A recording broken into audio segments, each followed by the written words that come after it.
Hello. I hope you doing fine. मैं जब भी रिकॉर्ड करने बैठती हूँ तो कहीं ना कहीं construction work starts. I think this is one of the problems of living in Mumbai. There is always some construction happening. Before I start talking about the book or books, just wanted to show this beautiful patchwork piece. This was originally a table runner, but I use it on my couch, or I say just to hug and sit. It's from Purka's Sri Shakti. If you're interested, you can check them out. And no, this is not sponsored. So today I am definitely going to show you one book which is a must read. If there is only one book you have to read ever in your life, it should be Walking by Erling Kagge. I hope I'm pronouncing it right. It says Erling Kagge, Walking One Step at a Time. Okay. The other book I had shared earlier by the same author, Erling Kagge, was Silence in the Age of Noise. That's also one book that anybody across any age group should read for sure. These are not philosophical books, but these are very real life practical books that will also give you a beautiful feeling of calm and peace and make you feel very relaxed as well as energized and positive at the same time. Sorry, I'm playing with my hair. Now I am going to read out from this beautiful book, and I'm trying to also give you a glimpse of a little part of my bookshelf in case you like it, and so that you don't have to just keep looking at my face and get bored. Okay, I hope playing with my hair did not cause random sounds. And yes, can you see some pinks in my hair? One moment, let me try and turn the camera. Okay, yeah, one moment please. Yeah, so that's a part of my bookshelf, and now let me read from the book. So the book is called Walking One Step at a Time. It's by Erling Kagge, and it says on the cover, if you're a walker, this book will resonate with you. If you have seldom or never walked, this book should be compulsory reading. This is said by Rosamund Young, who's the author of The Secret Life of Cows.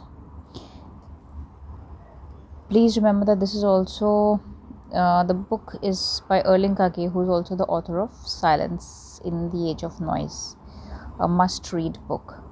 Sorry, my hand is shaking. I have been getting a lot of tremors in my hand of late. I'll update about my health condition someday, but I'm sorry if that bothers you. Now I'm reading the back cover. From the best-selling author of Silence comes an illuminating examination of the joy of walking.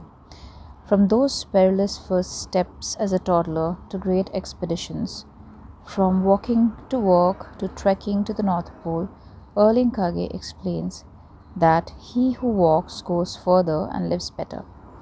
Walking is a book about the love of exploration, the delight of discovery, and the equilibrium that can be found in the most simple of activities.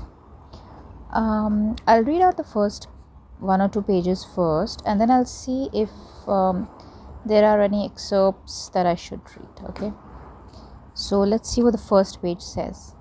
One day, my grandmother was no longer able to walk. That was the day she died. Physically, she continued to live a little longer, but her new knees, which had surgically replaced the old ones, were worn out and no longer able to carry her body. The remaining strength in her muscles wasted away from the days spent lying in bed. Her digestive system began to fail, her heartbeat slowed down, and her pulse became uneven. Her lungs took in less and less oxygen, Towards the end, she was left gasping for air. In those days, I had two daughters at home.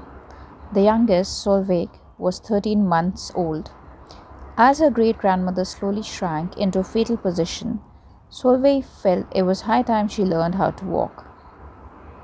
Arms raised above her head and hands clasped around my fingers, she managed to totter across the living room floor. Each time she let go and attempted a few steps on her own, she would discover the difference between what's up and what's down, what's high and what's low. When she stumbled and smacked her forehead on the edge of the living room table, she learned that some things are hard and others soft. So, this was the first page. I will read a few excerpts. One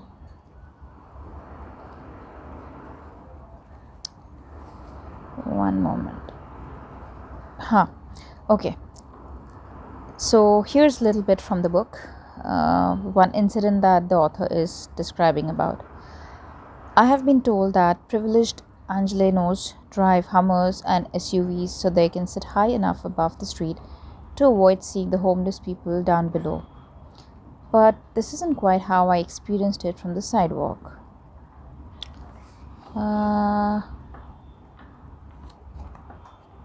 One second, let me see some more.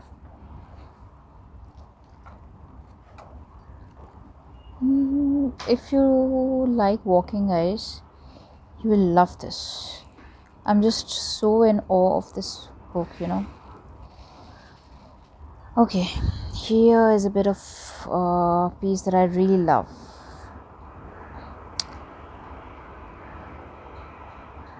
Whenever I drive fast through tunnels or on highways, everything looks the same as it always does. And by the time I've arrived at my destination, it feels as though I've experienced nothing. High speed is a menace to my memory because memory depends on time and spatial awareness, both of which are truncated within the confines of a fast-moving vehicle. Voices and music on the radio become just noise. The hits all sound the same, as does the news. Confident voices claiming one thing in the morning and something else before lunch.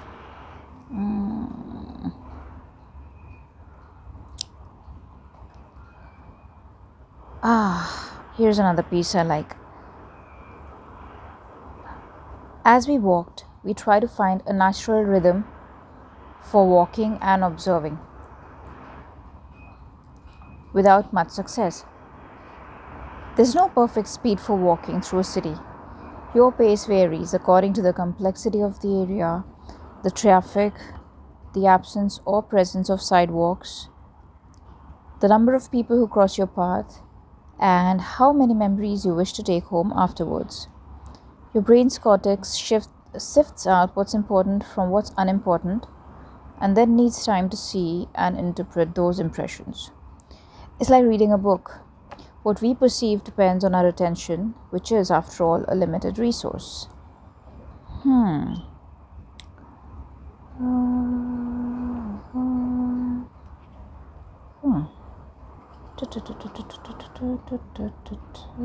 Oh, okay. Here's another. There are 212 steps up to the publishing offices where I work. At least I think so. I've counted them several times, but I'm never quite sure because I lose count every time.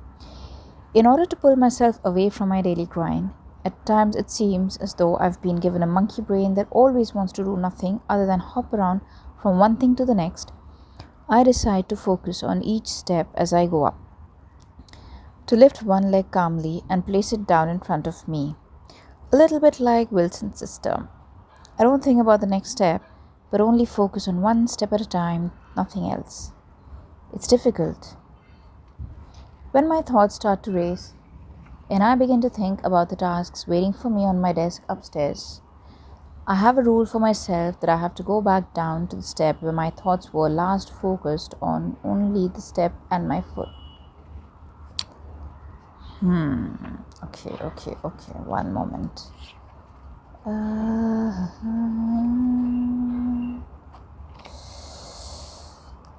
Mm. Sometimes when I'm working, it feels as though my brain is on strike. I try to assemble my thoughts in order to make some progress, but find I'm quite unable to do it. It feels like I'm banging my head against a brick wall. Instead of staying seated, I choose to go outside and amble about for 15 minutes or so. At times, it doesn't seem to help much, but on other occasions, it frees up my thoughts and I can feel a bubbling between my ears, new solutions to questions that have been plaguing me. The resurgence of new thoughts doesn't last, however. My feet assist me for as long as they are walking and for a short period afterwards, but then I have to go out walking again. No one is going to turn into another Steve Jobs just by walking, but the point, as expressed by the researchers in their rather cautious manner, is this: those that require a fresh perspective or new ideas would benefit from it. And it's possible that walking may allow the brain to break through some of its own hyper rational filters. So, the point is, if you've not experienced it already, walking is definitely something that is going to boost your energy. It's going to refresh your thought process. It's going to help you, think clearer. What happens with me is I just need that every day, 1.5 hours of walk. I won't say day, I should say I think night, because I like to walk in the night, when it's dark and when the moon is up. Of course, I don't get to experience too much of moonlight in the city, but the point is, I just need to go out. Sometimes the need is so bad that if it's very late in the night and I know it's not safe for me to go out alone on the road, I just walk inside my building complex. Or if it's really, really late at night, like 2 or 3 a.m., and I'm just not able to sleep, I will just get out of bed and, just walk slowly around in my living room or in the room, whatever. Sometimes when I'm working, I get up in the middle, I take regular breaks, and I get up and stretch and walk, and it helps my brain clear up. The fog is cleared. I usually love to put on very loud music while I'm walking to, block out all sounds. But sometimes I like to just take off the headphones and listen to the natural voices and sounds of people around. I don't know, when I'm not able to go out walking, it's really, really tough for me, and it definitely affects my mental health. I can't run. I have asthma and some breathing issues, so which means that I just cannot run. I can't even jog. I get breathless very, very fast. But for me, walking is therapeutic.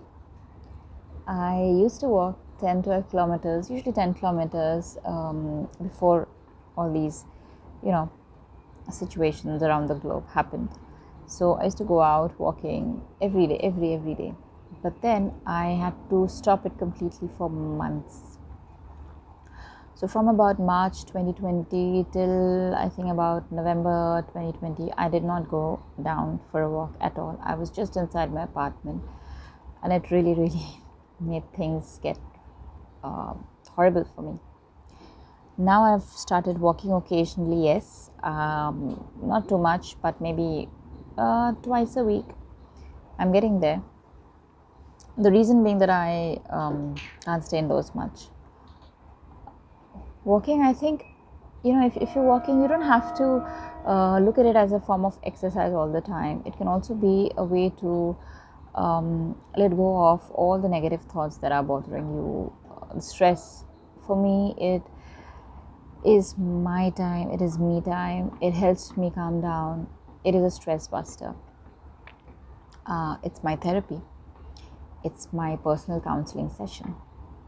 It helps me a lot. That was about me. What about you? Do you walk? Do you like to walk? Where do you walk? How often do you walk? Are you walking even now?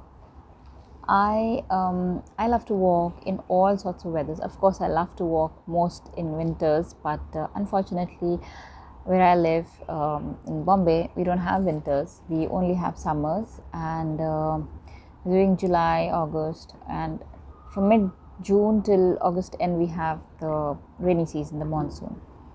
So we have just 2 seasons. So I continue to walk even in the rain, and everybody tells me I should not, but I love to. Why should I not?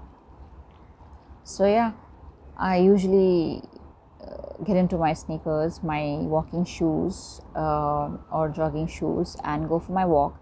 But sometimes when I'm really feeling lazy and tired or sleepy or very low and don't want to go like for a walk, I just go out in my slippers and just slowly walk through the neighborhood, amble around, just take a slow walk.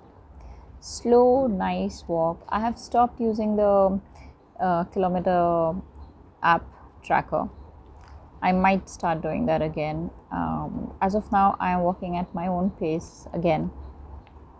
I'm not following a particular, set goal that I need to go for, but I'm doing it the way I want to.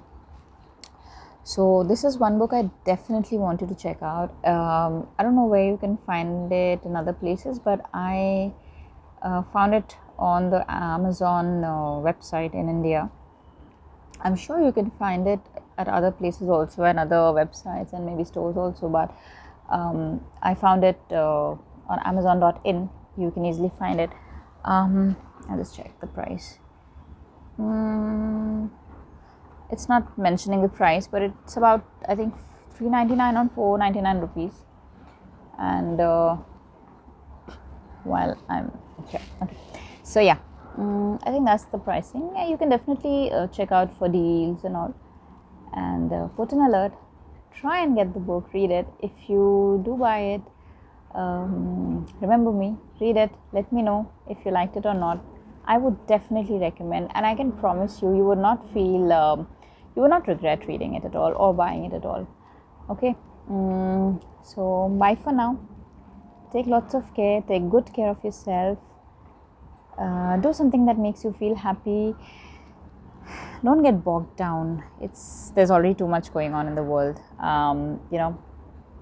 Fight your demons, and if somebody's bothering you, please give it back to them. You're really special and you need to be happy and smiling. So for those who are bugging you, please bug them off, bully them. I love you guys. Bye bye. Sorry the video got long. I will definitely come back to you with the other book also soon, either in the same dress and same background and everything, or later. I'll just see. I'm feeling a bit lazy right now and hungry, so maybe I'll shoot another video later. Till then, bye bye.